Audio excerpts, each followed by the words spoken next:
Welcome to Success Superstars, episode number 236, your place for the blueprint of success for peak performers just like you. And my special guest today, Noemi Hernandez. Naomi, welcome. Hi, Mark. Thank you so much for having me. Yeah, so glad you're here. Well, tell us a little bit about what did you do before real estate? So before real estate, I was teaching. I taught for 7 years in Fort Worth ISD and Irving ISD. You know, being a teacher is such a gift and a skill. And have you found that all of those skills transferred? Oh, yes, definitely.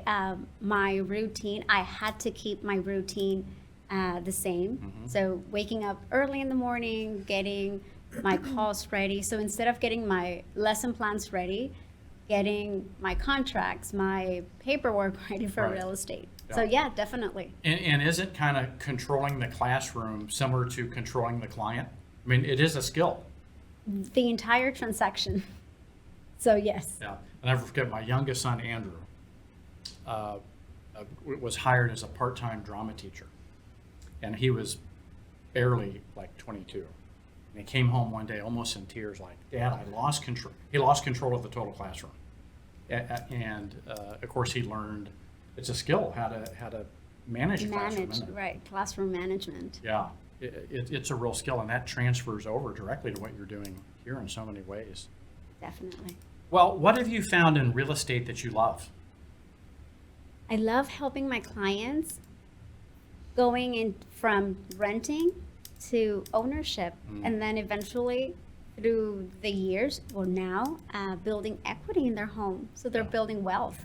So that's what I love, Well, helping them. The most recent studies show that a homeowner has 40 times the wealth of a renter.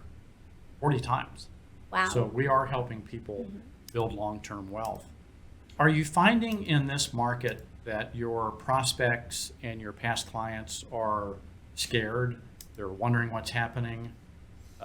Very much. So I get calls from past clients and from investors now that are my clients, and they're asking, what do you think about this headline or this news?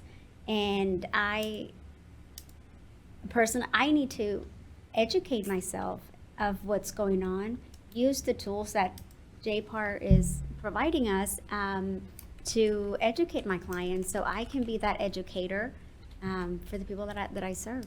Yeah, a couple tools that we provide to the JPAR network, jparinsights.com, powered by Keeping Current Matters, and Altos Research, two of the tools that we use that keep you informed on what are the current trends, what's happening. Altos is one of the tools that really is real time in the last 7 days. And what we're seeing is basically a return to normal. But it appears as if it's a dramatic slowdown. But selling a home in 24 to 48 hours with 50 offers isn't normal, right? But having a home on the market for 60 to 90 days historically is normal. But that appears like such a drastic difference. Right.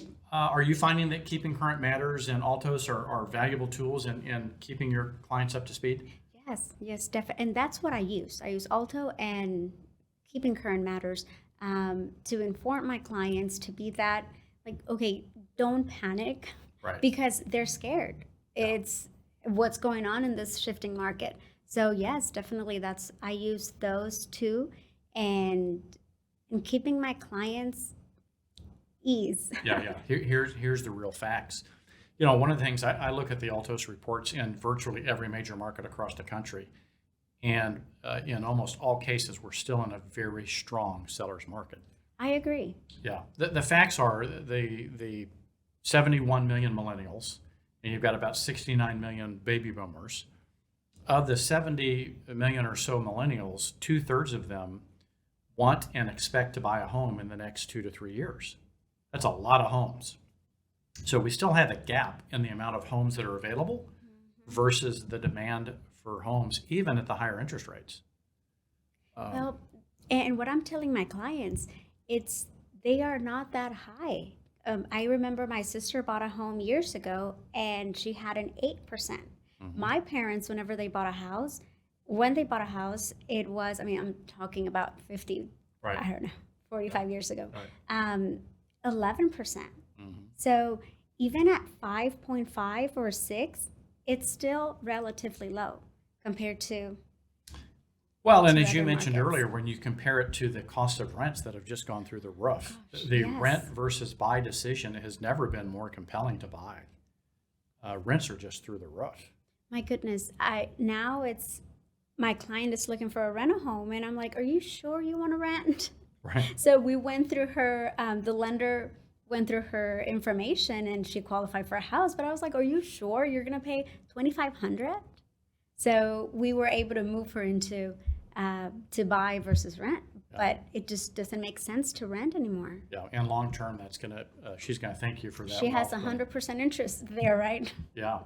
Now, you said, like what you learned from the classroom, preparing for the day, having your lesson plans, that discipline of having your plan for the day, your plan for the week. What are some of the things that have set you up for success in terms of your disciplines?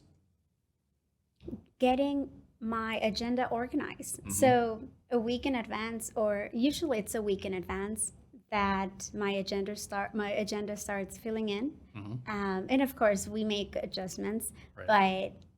but having a plan, having like, okay, what am I going to do tomorrow, the next day, and so forth, being organized. Now, as you mentioned that, like even today, something happened to your plan that interrupted your plan, but you still showed up and did what you planned to do.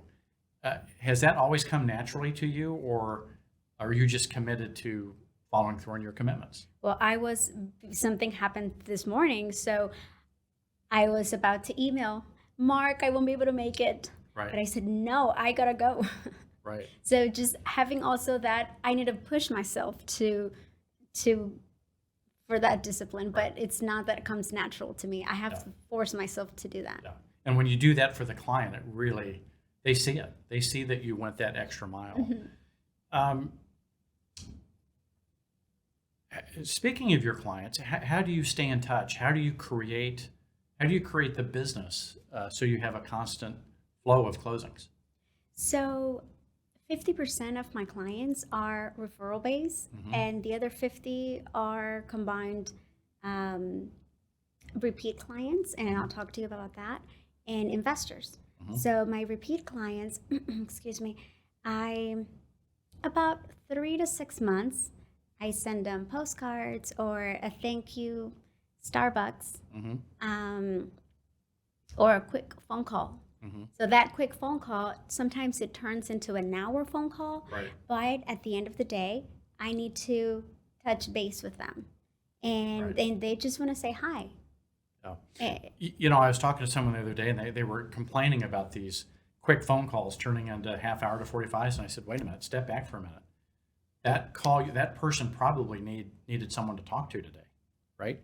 Maybe it's particularly with all the social distancing and things we've had, that might be the only connection they've had for a while. And you know what? They touch other people that I don't. So then they're going to refer. So this is a story that I love to say all the time.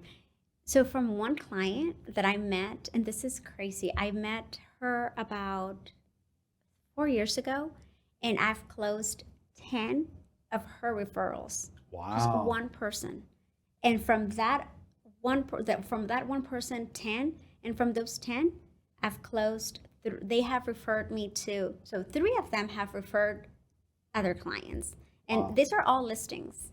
Well, and that tells a lot about you, right? And your commitment to them and the service you provide. I mean, it says a lot about you too. Well, thank you. But I have to be constantly, and this is touching base, not for 10, 15 minutes, 45 minutes, like you're saying. Yeah, it's just part of it. You have to plan for it. Yeah. Sometimes they need to talk, and that's the connection they have. Well, what else would you like to share with the audience before we wrap up today? So something that I would like to share to new agents or to agents, and to be informed, get educated in this. Before I would have said crazy hot market, but now I need to add shifting market as well. So be informed, get educated, so we can be that educator, not the news or not that one headline, because that's all they're going to read. the headline, maybe, right? So just get educated so we can be that realtor, that a real estate agent that's going to educate them into what are we going on. Well, you know, the headlines are just that. Headlines are designed to create subscription, sell revenue, sell advertising. And so they're always going to look for the catchy phrase that gets someone's attention. You know, the devil's in the details. I'm even thinking, Naomi, you know, that we even stop calling it the shifting market and start calling it the normal market. Because it really is. We're just going back to normal. You know, typically a listing, normally, you know, 90 to 120 day contract to close, you know, marketing to close is not an, you know, unrealistic time frame. But today that would seem like, you know, a crash, even though it's just normal. So one of my clients told me this yesterday, the house has been in the market for 12 days. And so this is an investor that I work with, and he's used to houses getting on the contract, under contract next day, right? 3 days, 4 days max. Yeah. And he's like, hey, 12 days, do you think, I mean, what's going on?